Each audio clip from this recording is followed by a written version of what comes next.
Peace will fill the world when we finally understand that only from within can it be spread throughout the land. Every single person living peace in what we do, only then will our dream come true. Only then will our dream come true.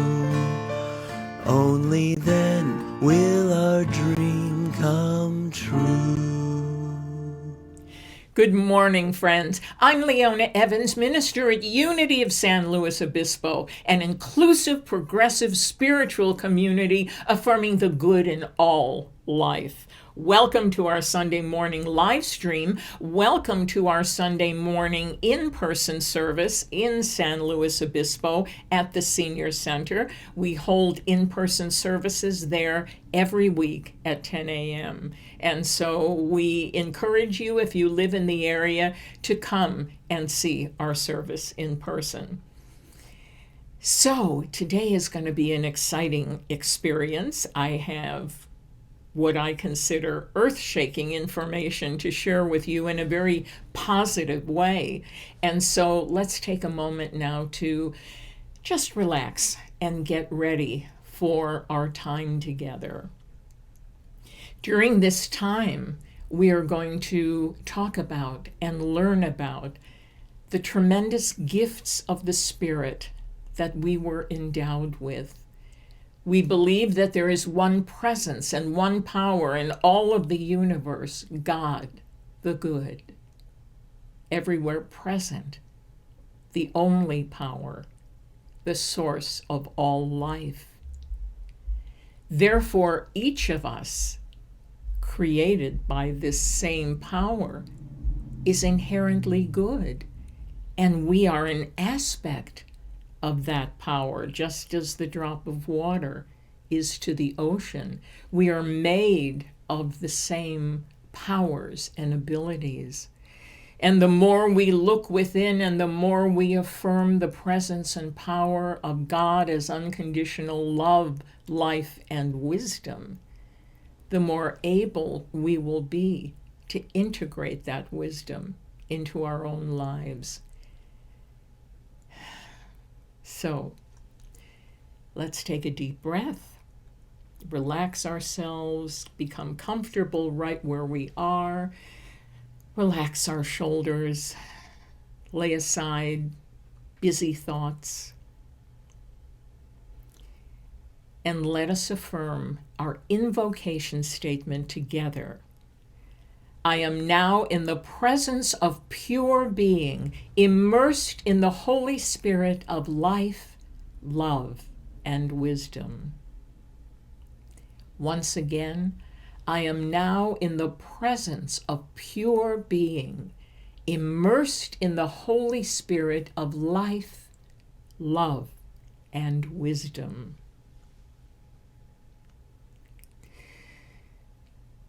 Let us begin our service, as always, with a joy song performed by Matthew J. Evans. Good morning. Today we're going to sing It's in Every One of Us. Please sing along with the lyrics on the bottom of the screen. It's in every one of us to be wise. Find your heart, open up both your eyes. We can all know everything without ever knowing why. It's in every one of us, by and by. It's in every one of us to be wise. Find your heart, open up both your eyes. We can all know everything without ever knowing why. It's in every one of us, by Have a great morning, everybody. Thank you so much, Matthew. That was just beautiful. Well, in unity, we emphasize that by cultivating the power of our mind, we can learn of the many and varied spiritual gifts that are available to us. We affirm that God is mind and the one creative source of our omnipresent and abundant supply. Now, since we are expressions of the one mind, we are also creative by nature and are equipped with an infinite number of ways to demonstrate our divine wisdom. Some of these ways we know, and some we have not yet discovered. There is so much goodness and light and power that we have not yet discovered, but we're in the process. Now, the subject of how we know what we know is fascinating to neuroscientists who are always researching how the brain actually works. They know that there is a vast storehouse of undiscovered materials that can benefit humanity. And we're going to discuss one of those functions of consciousness today. Author Malcolm Gladwell wrote a best-selling book a few years ago called Blink, which is about how we think without thinking, about choices that seem to be made in an instant, in the blink of an eye, that actually are not as simple as they seem. Blink tells us that great decision makers aren't those who process the most information, but those who have mastered the art of thin slicing, which is another name for filtering the very few factors that matter from an overwhelming number of variables. Now, let's just take a moment to integrate this.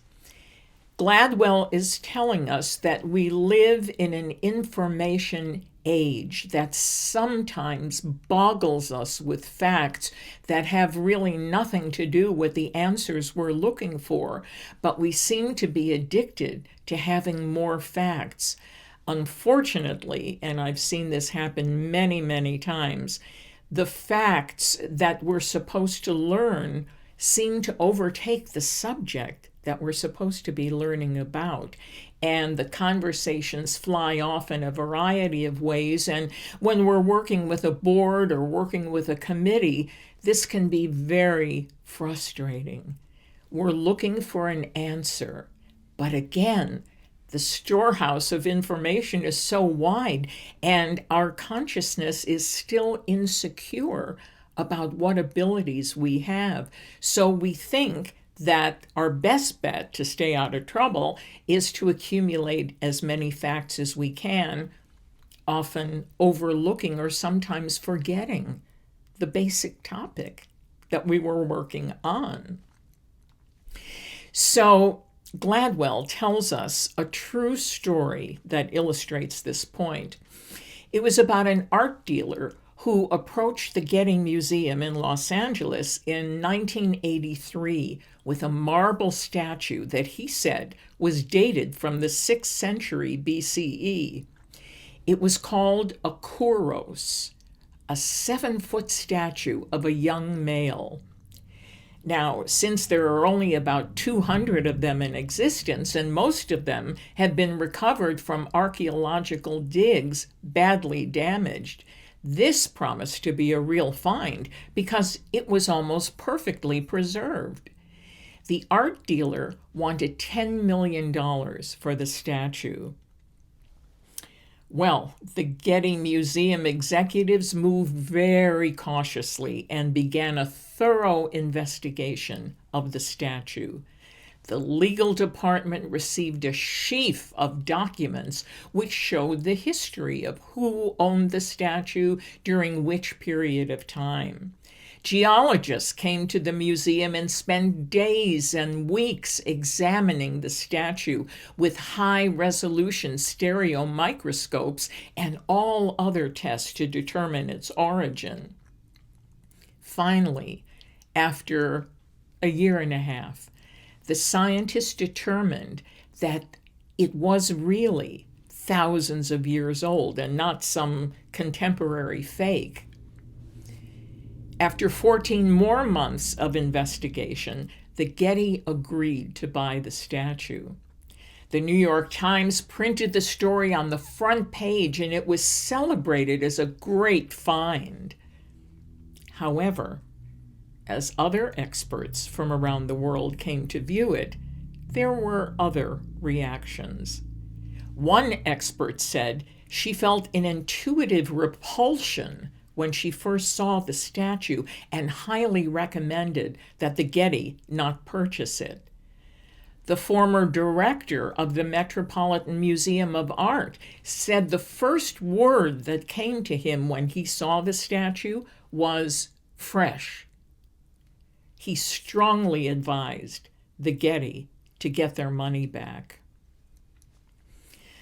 So the Getty, with all of its lawyers and scientists and months of thorough investigation, had come to believe that the statue was legitimate based on their findings.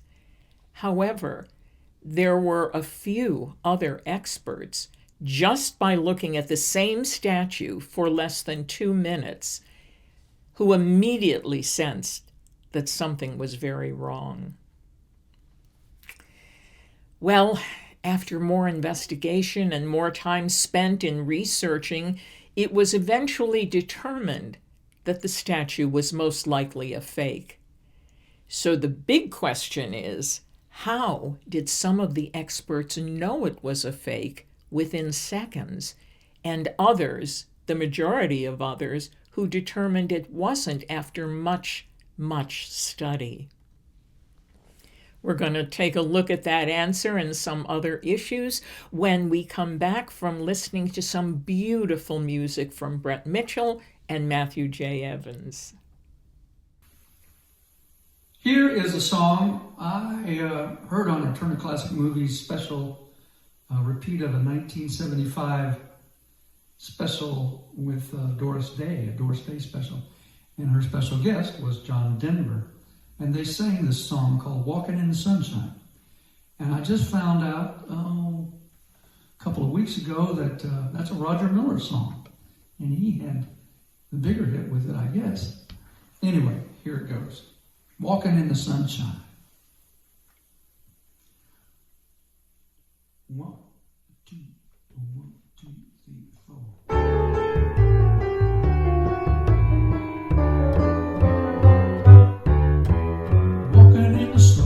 Sing a little sunshine song. Put a smile upon your face as if there's nothing wrong. Think about a good time and a long time ago. Think about forgetting about your worries and your woes. Walking in the sunshine, sing a little sunshine song. La la la la la, oh. Whether the weather be rain or snow, look up, reach out, can't take up or go. Walking in the sunshine, sing a little sunshine song. Put a smile upon your face as if there's nothing wrong. Think about a good time and a long time ago. Think about forgetting about your worries and your woes. Walking in the sunshine, sing a little sunshine song.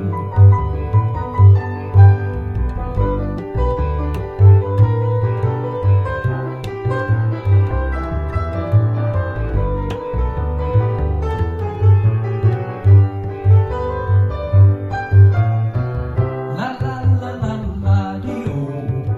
Whether the weather be rain or snow, pretending and make it real. A snowy pasture, a green and grassy field.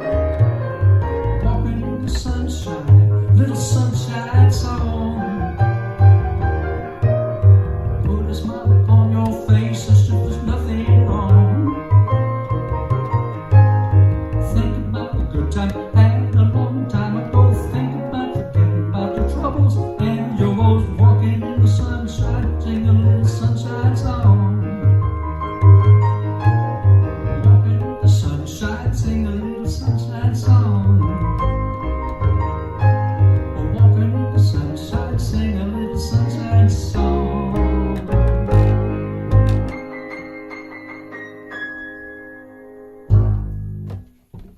Sing a little song, Walking in the Sunshine will be good for you.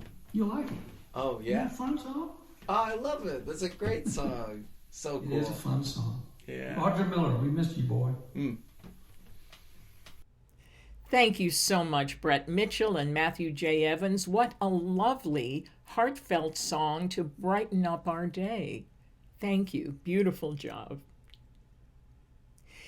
Well, we are talking about a function of consciousness that many of us might be familiar with, but really don't understand how powerful it can be to work for us as we continue to examine life and work with trying to solve problems in the best and most expedient way.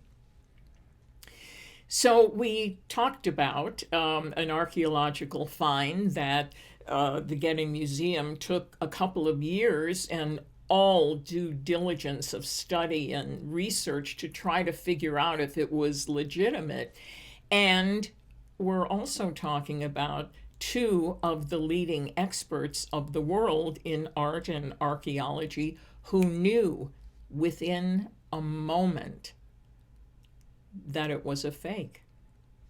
How? Well, let's talk about another example that explains more about this phenomenon. It's an experiment conducted by the University of Iowa. It was a gambling game using 4 decks of cards, 2 of them red and 2 blue. Each card was designed to win you a sum of money or cost you a sum of money. The idea was for the players to turn over cards from any of the decks one at a time and win the most money. Now, what the players didn't know was that the red decks were stacked with different penalty cards, more than the blue decks. And the only way to win was to pick the blue cards. The question was, how long would it take for the players to figure this out? Well, another group of scientists had done this experiment and found that after the players had turned over about 50 cards, most players started to develop a hunch about what was going on. After turning over about 80 cards, most of the players had figured out the game. But the Iowa scientists did something else. They hooked each player to a machine that measured the activity of the sweat glands below the skin in the palms of their hands. This area responds to stress as many of our sweat glands do. What the Iowa scientists found out was that the players started generating a stress response to the red decks by the 10th card, which was 40 cards before they had a hunch that something was wrong with the cards. Malcolm Gladwell says, more importantly, right around the time their palms started sweating, their behavior began to change as well. They started favoring the blue cards and taking fewer cards from the red decks. In other words, the players figured the game out before they realized that they had figured the game out. They began making the necessary adjustments long before they were consciously aware of what adjustments they were supposed to be making. Wonderful, wonderful piece of knowledge. Amazing. What can we learn from the Iowa experiment? Well, that in stressful moments, our brain uses 2 very different strategies to make sense of the situation. The first is the conscious strategy, the one we're most familiar with. We think about what we've learned and eventually come up with an answer. This strategy is logical and definitive, but it takes us 80 cards to get there. It's slow and it needs a lot of information. Then there's the second strategy, which operates much more quickly. It starts to kick in after 10 cards and picks up the problem with the red decks almost immediately. It's a system in which our brain reaches conclusions without telling us. The brain reaches conclusions without telling us. The part of our brain that works like this is called the adaptive unconscious. It's like a giant computer that quickly processes much of the data we need to keep functioning as human beings. However, most of us are uncomfortable and suspicious of this kind of rapid thinking. We live in a world where the quality of a decision is directly related to the time and effort we put into it. But Gladwell's book, Blink, tells us that decisions made very quickly can be just as good as decisions made cautiously and slowly, and that snap judgments and first impressions can be educated and controlled. This is the most important thing, that they can be educated and controlled. Because the fact is, there is a lot in our unconscious. Some of it is information that is prejudice against certain people or certain ideas, and we want to make sure that those snap reactions are not the ones we listen to. So it's really important to be able to cultivate and educate ourselves about when to use this snap judgment and when to use another method. Now, I'm not suggesting that we stop using traditional methods of thinking to come to decisions and just go with our gut, so to speak. But what I am saying is to understand that one of our spiritual gifts is the ability to gain powerful insights in very short periods of time that can have a significant impact on our lives and the lives of others as well. In his book, Blink, Malcolm Gladwell recounts the story of 3 police officers chasing a teenager. They finally cornered him in an alley when the young man reached inside his pocket, seemingly going for a gun. Now, the officer closest to the boy suddenly had a moment of inner knowing, a thinner slice, so to speak, from his adaptive unconscious. In that moment, he knew full well that the boy would not hurt him or anyone else, and he instructed his officers to hold their fire. In the next second, the boy pulled a black wallet from his pocket and threw it on the ground. No one was hurt. What can we take away from all this? Well, first, we need to understand that there's a powerful aspect of our consciousness, a spiritual gift that we've only just begun to explore. Let's embrace the idea that wherever we are, we have the ability to know all that we need to know, especially in an emergency situation that requires quick action. If we have to know it quickly, the living Spirit of truth provides us a way to know it quickly. If it needs to take time, we are also guided for that as well.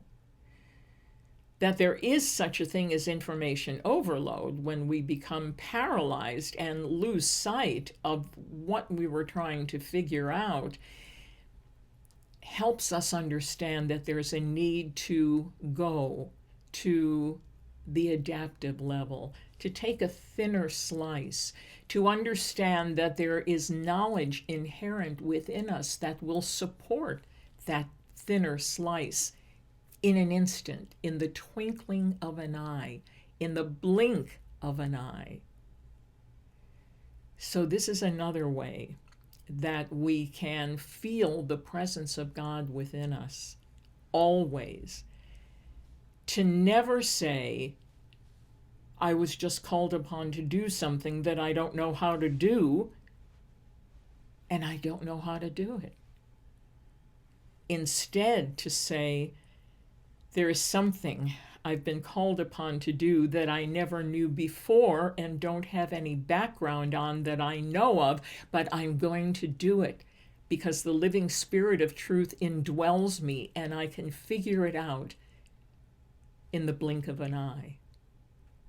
I can know it. I can know things quickly that will be of great benefit to ourselves and others. And I can also take my time to learn things when the time involved will benefit and bless the solution that we're going for. Remember, we also have opportunities throughout our day, and especially in meetings when everyone has input, to realize that we have overthought a topic and now have veered to some other topic that was not on our agenda, and we walk away having no answer to the topic that was on the agenda. So let us be very well aware that overthinking can not only get on some people's nerves and fail to complete the task, but underthinking and relying on our adaptive level of consciousness can be a tremendous blessing, a tremendous blessing. So how do we know that we've got what it takes? Affirmations. The denial precedes the affirmation, and the denial says there is no situation in which I am helpless to find a way. With God, all things are possible. I don't have to concern myself and get stressed out because I haven't done or researched enough information. They gave me a deadline that got sped up. They gave me a problem that I need to solve within the next 10 minutes. It's okay, because the universal omnipresent mind is within us, with us, and always provides us with a way to look, a way to understand, a way to take action, or a way to avoid taking action, as in the example with the police officer. We are never in a place where God is absent. That is impossible. God is principle, everywhere present.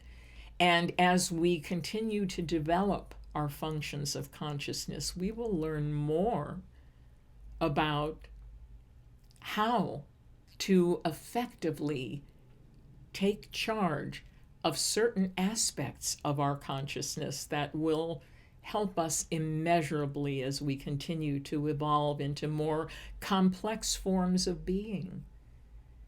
So today, I want to give thanks that all that we need is here for us.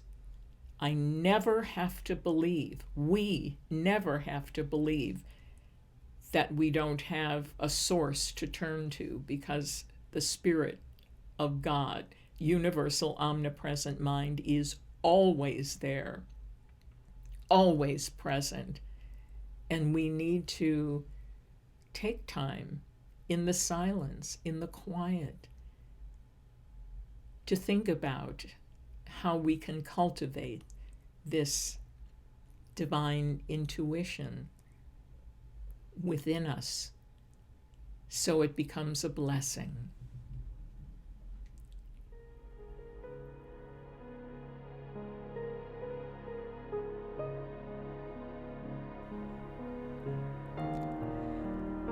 Take a deep breath and relax. This is the time in our service for our meditation, concentration, and integration of today's message. Today we call forth the aspect of our brain that deals with hunches, sudden glimpses of reality. We call it intuition. And it's a very important part of our problem-solving skills. So we invite that part of our brain into our awareness and fill and surround it with love. We bless it,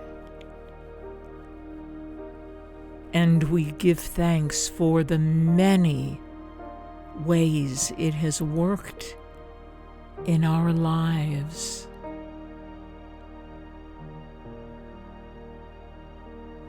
And we know that whether a problem can be solved by thinking it out, researching, then we are willing to do that. But if we find we're in information overload, we stop and call forth our divine intuition and ask the question that we need a solution for.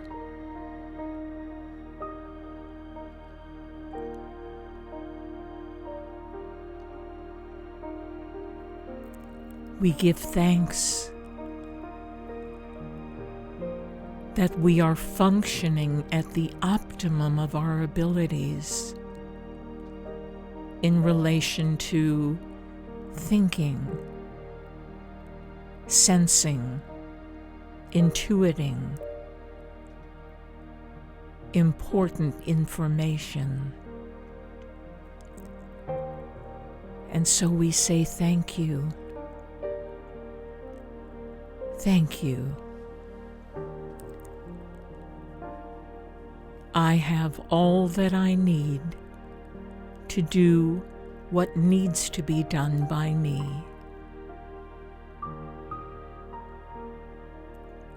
And so it is. Amen.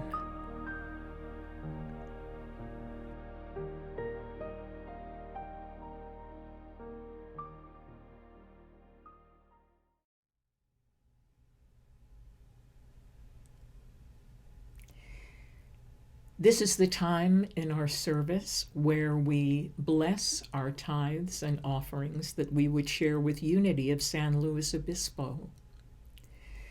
We give thanks that Unity of San Luis Obispo is a thriving spiritual community, both virtual and in person.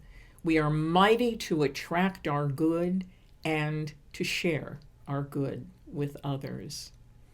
Also know that a portion of your tithe goes to bless and support organizations that support human rights and the replenishing of our planet Earth.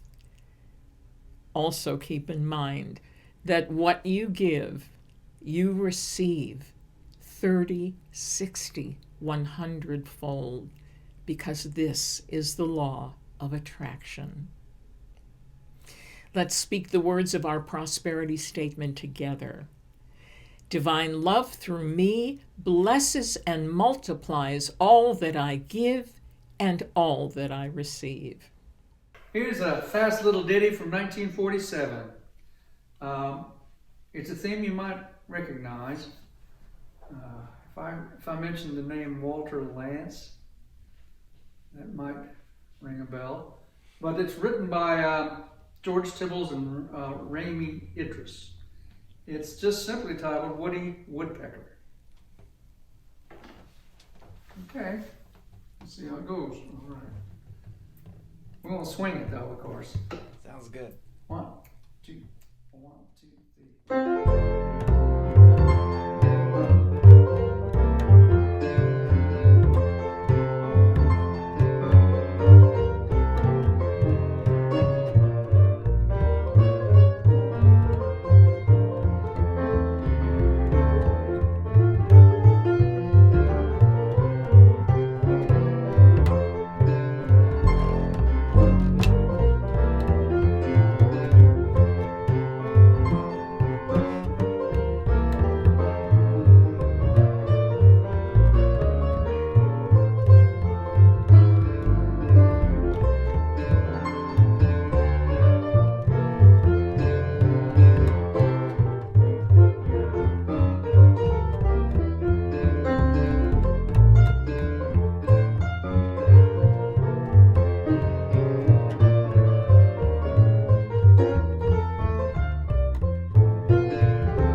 ba, ba, ba, ba, ba.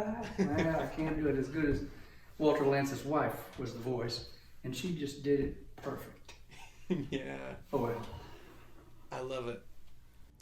Thank you so much, Brett Mitchell and Matthew J. Evans. What a delightful song celebrating another red-headed icon called Woody Woodpecker, one of my favorites.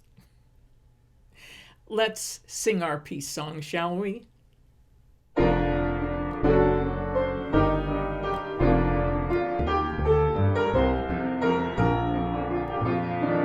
Let there be peace on earth, and let it begin with me.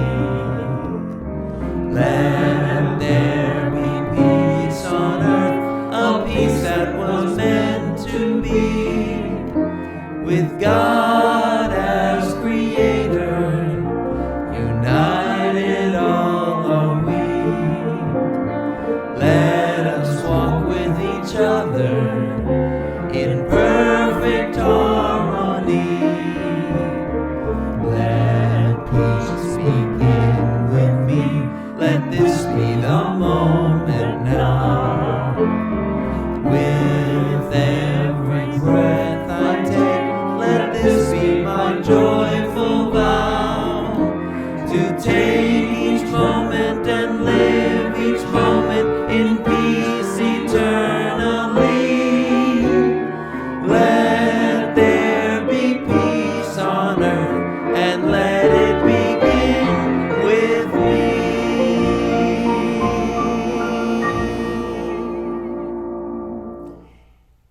Let's speak the words of our prayer for protection. Together, the light of God surrounds us, the love of God enfolds us, the power of God protects us, the presence of God watches over us. Wherever we are, God is. Friends, please remember to press the like button and share your comments with us. We really appreciate hearing from you. Also, tune in to the Get Off Your Affirmation podcast, available wherever you get your podcasts free of charge, and take a look at some of the wonderful and inspirational talks that Matthew and I have shared. So, have a wonderful week. You deserve it. Every single person living peace in what we do. Only then will our dream come true. Only then will our dream come true. Only then will our dream come true.